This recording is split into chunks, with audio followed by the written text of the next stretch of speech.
The house loomed behind the dead elm tree, like it had grown from the soil, tilted, creaking, alive in a way that brick and timber should not be. Its windows stared blankly into the fog, like hollowed eyes, and the porch sagged like an old mouth, collapsing under the weight of unsaid things.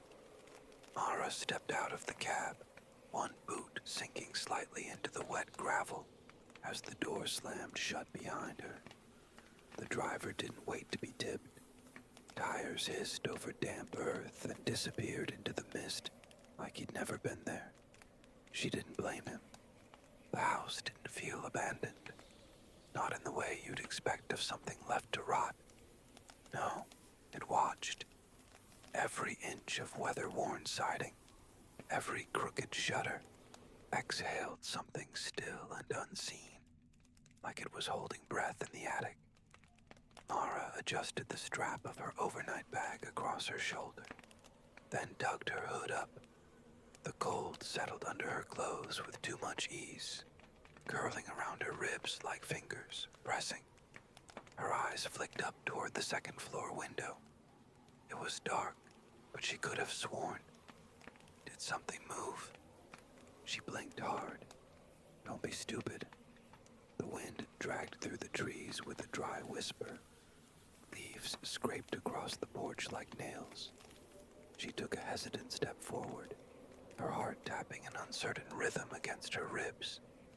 Each footfall sounded wrong on the overgrown path, too loud, like the ground didn't want her weight. She reached the porch, hand hovering above the brass handle. It was cold enough to sting her fingers. Her breath clouded the air as she hesitated. This is where she lived. This is where she died. The thought wasn't hers. Or maybe it was. The words drifted up, uninvited, from somewhere deep and buried, like something waking. She gritted her teeth and turned to the knob. The door groaned open. Inside, the air was warmer, but not in a way that comforted. It was thick, damp, as if the house had been swallowing humidity for years, and now it exhaled into her lungs. Mara stepped in, and the floorboards moaned under her weight. Her fingers brushed the light switch. Nothing. Of course.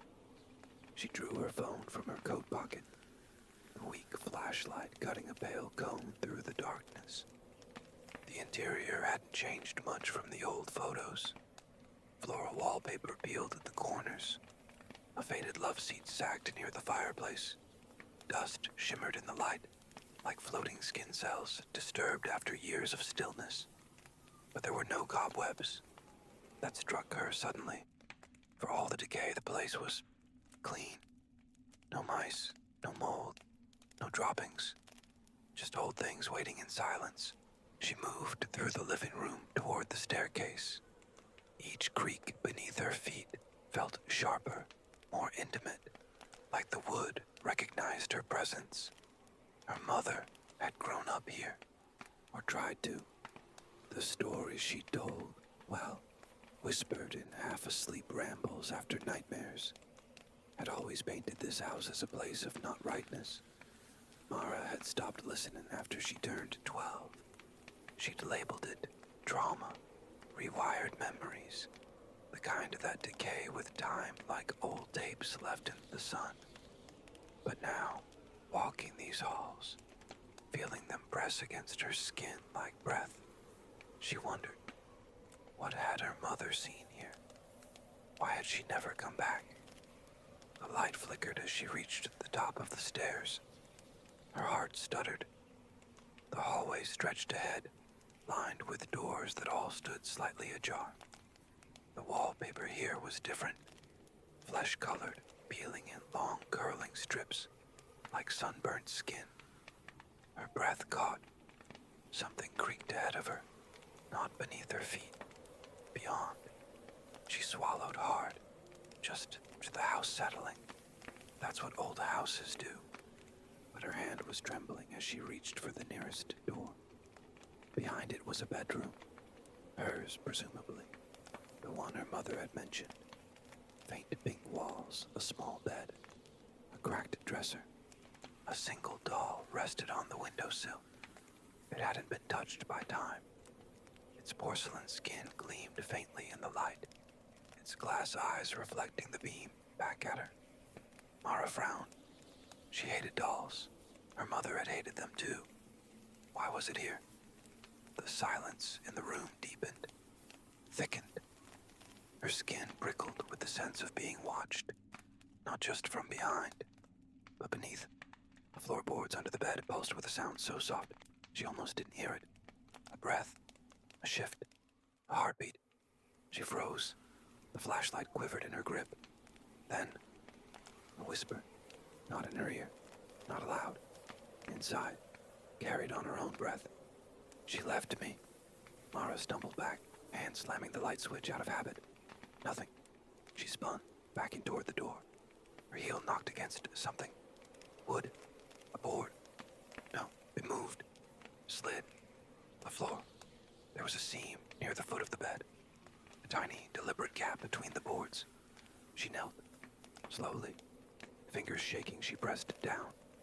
One board gave way. Just slightly. Enough to know it had been removed before. Enough to see something tucked beneath. Wrapped in stained linen. The fabric was damp.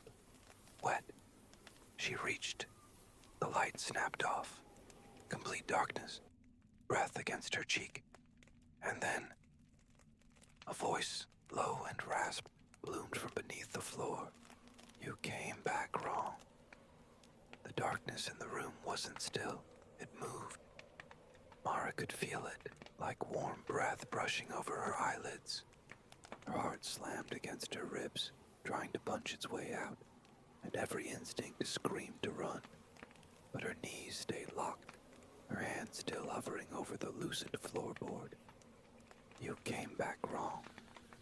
The voice was not loud, not even external. It unfolded inside her mind, blooming like mildew behind the walls of thought. A cold sweat trickled down her spine. She forced herself to move, clawing her phone back into her hand. Her thumb jabbed the side button, and the light flared once more. Faint, flickering. The phone was dying.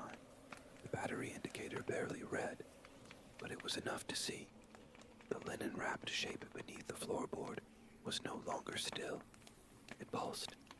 Slow, deliberate rise and fall, like something breathing beneath the wood. No, Mara whispered aloud. Her voice was thin and brittle, barely a thread. No, this is just what? A trick of memory. A draft in an old house. Her mother's voice swam up in her head, faint but insistent, pulled from years ago. One of the last clear things she remembered before the pills dulled her completely. The house listens. It doesn't forget. And it doesn't let go. Mara stumbled back from the bed, flashlight beam jittering across the room. The doll on the windowsill had fallen. No, not fallen. It had moved. It now sat upright, legs crossed, facing the bed. A thin trail of dust marked its path. Her breath caught on a sob. Panic curled sharp and immediate in her gut. The flashlight quivered as she backed into the hallway, floor groaning beneath her weight. She turned to run, and stopped. At the end of the hallway stood a figure, still, silent, half shrouded in shadow. It was a woman, hair long and dark, plastered to her face like wet threads. A white nightgown clung to her frame, soaked and translucent in places, stained with something darker than time. Her arms hung slack at her sides. Her feet were bare, toenails blackened, skin cracked. She didn't move, didn't blink, but her eyes, sunken, wide, unblinking, locked onto Mara's with dreadful familiarity. Mara couldn't breathe. Mom. The word came out broken, more air than sound. The woman tilted her head and smiled. The skin around her mouth cracked as it stretched. Black fluid dribbled from her lips, trailing down her chin in thick rivulets. The smile widened unnaturally, parting her mouth too far, revealing teeth that weren't right. Too small, too many. Mara spun and fled, nearly tumbling down the staircase in her haste. Each step moaned in protest beneath her, the house shifting with a wet groan as if disturbed. She hit the bottom floor, sprinted through the living room, and reached the front door. Locked. She hadn't locked it. She hadn't. Her fingers fumbled at the latch, the flashlight swinging wildly and catching fleeting reflections. Eyes in the dark glass, shapes in the corners of the room. She turned the bolt. It didn't move. The wood around the doorframe was warping, tightening, like muscle constricting around bone. She screamed and threw herself backward. The door did not open. Something scuttled across the ceiling above her. Not footsteps, faster. Wrong. The kind of movement that suggested too many limbs. You came back wrong. The words repeated, looping, echoing from the walls themselves now. Whispered, wept, accused. No, this isn't. Her voice cracked. I didn't come back. I've never been here. I didn't. But she had. She just didn't remember. Not all of it. The fireplace flared suddenly. Orange light burst to life, casting the room in a wash of flickering, unnatural glow. Shadows crawled along the walls like insects, slow and searching. The scent of burnt hair filled the air. Mara backed toward the center of the room, arms crossed tight over her chest. Her fingers brushed something cold. She looked down. The doll. Its porcelain face was cracked now, hair frizzed and singed at the ends. But its smile was still intact, painted, delicate, and human teeth were growing from its mouth. Mara dropped it. She turned in a panic, eyes scanning for something, anything. She needed out. A window. A weapon. A scream. The floor beneath her shifted. Softly at first. Then again. Boards bulged upward under her feet, like something pressing from beneath. It's coming up. The thought was not hers. It came with no fear, only cold certainty, like a memory breaking surface. The fireplace groaned again, and a hatch near the hearth cracked open. Trapdoor. Heavy. Iron ring handle. Hold. Slowly, painfully, began to rise. Mara stared, unable to move, her body frozen between two breaths. A hand emerged first, white, bone-thin, fingers too long, knuckles swollen like knots, nails yellowed, curved. Then another, then the face. Not a mask, not human. Its skin was stretched too tight, semi-translucent. No eyelids, just wet orbs staring in different directions. Its mouth opened in a silent howl, revealing a second mouth inside. Mara screamed. The house swallowed the sound whole. Mara didn't remember falling, only the impact. Her shoulder slamming against the edge of the broken coffee table, splinters biting into her skin. Pain blossomed across her collarbone in jagged waves, but it was distant, drowned beneath the rising tide of terror. The trapdoor yawned wider. The thing was pulling itself out, elbow by elbow, slow and purposeful, like it knew it had all the time it needed. Its limbs unfolded wrong, too many joints bending in too many directions. It was tall now, its head nearly brushing the ceiling as it crouched. Fleshy folds quivered where a neck should be, and something inside it writhed. Mara scrambled backward on her hands and heels, pushing herself against the far wall, her breath sharp and ragged. Think. Get up. Move. But her legs wouldn't obey. Her body was shaking violently, her vision blurred with the tears she hadn't registered falling. The thing turned toward her. It didn't make a sound, but she felt its attention, like a spotlight trained directly on her chest. Her pulse stuttered. It knows me. It sees me. The front door, still sealed like bone. The windows, thick with grime, boards nailed crosswise behind the glass. The kitchen. There had been a back door. She forced herself to her feet, gripping the wall for support, ignoring the way the house shivered beneath her palm. She took one step, then another. Behind her, the thing moved. Not walking, sliding. Its limbs didn't lift so much as fold and reappear where they didn't belong. She reached the kitchen threshold and shoved the door. It flung open with a violent creak. Cabinets hung open. Rusted knives littered the floor. The back door waited beyond the table, half shrouded in shadow. She bolted. The lights above flickered wildly as she passed, illuminating slices of the room. Old photographs with faces scratched out, plates cracked down the middle, a small handprint in blood on the fridge. She didn't stop. Her fingers closed around the handle of the back door and twisted. It turned, unlocked, but the door wouldn't open. Something held it on the other side. No resistance, no sound, just weight, like the whole forest pressed its body against the other side. She shoved harder. Then she heard it, a sound from behind her, wet, dragging flesh against tile. The thing was in the room. Mara turned, and her voice cracked out of her in a whisper. "Why me?" The thing paused. It didn't speak, not with a mouth, but something slid into her head, oily and intimate. "You opened the floor. You called me back. You came home." Her knees buckled. Memories surged, buried, broken, real. The first time she'd visited the house. A child, barely 5. Her mother had screamed at her to stay out of the parlor. Said something was asleep there. Said they'd sealed it in. But she'd been curious. She remembered now.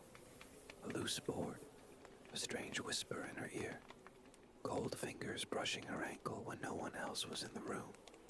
The doll on the sill. The trapdoor. Her mother hadn't run from the house all those years ago. She'd fled from her. And Mara had forgotten. Until now. Until her return had broken the seal. "You left me here."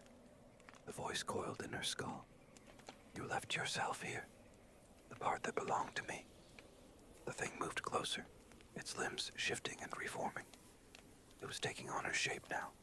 Pale skin, dark eyes, a mouth stretching into a smile she recognized as her own. It wore her face like clothing. Mara stared, heart pounding so violently, she thought it might rupture.